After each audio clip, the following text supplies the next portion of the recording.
Salut les explorateurs du bien-être. Aujourd'hui, je vais vous parler de pourquoi travailler sur les loyautés familiales. Alors, prête à découvrir ce que votre corps et vos racines ont à vous révéler? Allez, c'est parti.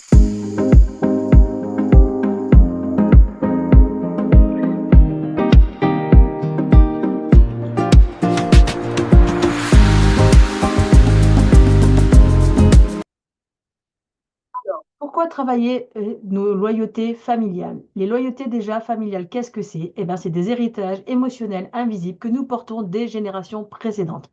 C'est-à-dire que ces loyautés peuvent affecter nos comportements et nos relations. Alors, imaginez un livre des comptes familial. L'harmonie règne si le livre des comptes est à jour, évidemment, mais en revanche, le dysfonctionnement va se manifester dès lors qu'il va se présenter un problème dans notre généalogie. Par exemple, en cas d'injustice, de dette, de trahison, etc., ben, les déséquilibres vont naître et évidemment, toutes sortes de phénomènes vont être observés parmi tous les ascendants et les descendants, que ce soit des accidents, des maladies, des échecs ou des pertes, etc.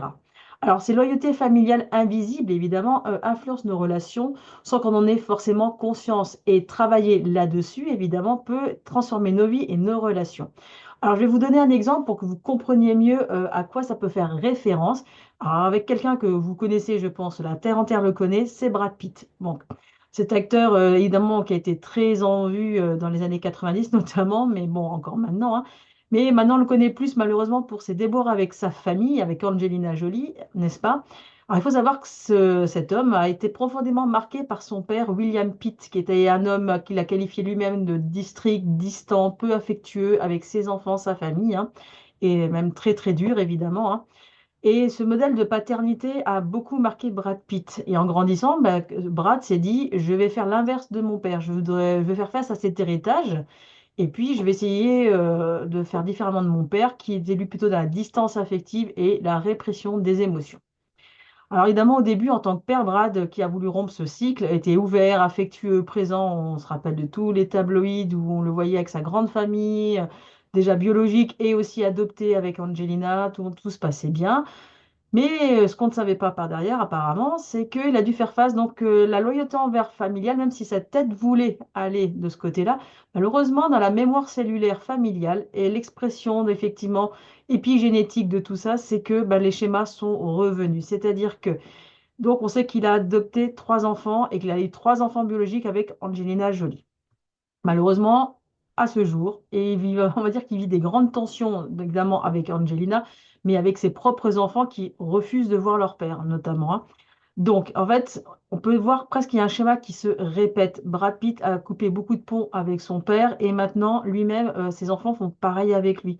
Et il lui reproche quoi, ses enfants? Bah, son manque d'empathie, sa distance émotionnelle et ce côté autoritaire que lui-même reprochait déjà à son père. Alors, qu'est-ce qui se passe quand on ne prend pas conscience de ces loyautés invisibles? Eh bien, justement, on va répéter les mêmes schémas sans le vouloir.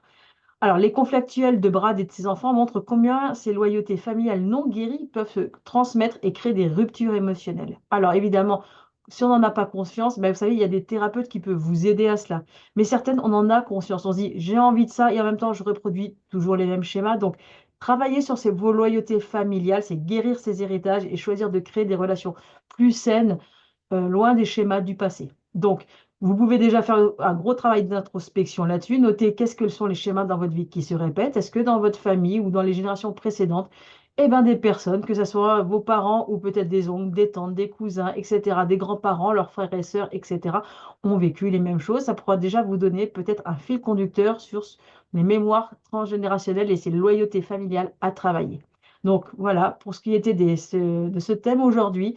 Et n'oubliez pas, quand le corps parle, chaque geste compte et l'âme guérit.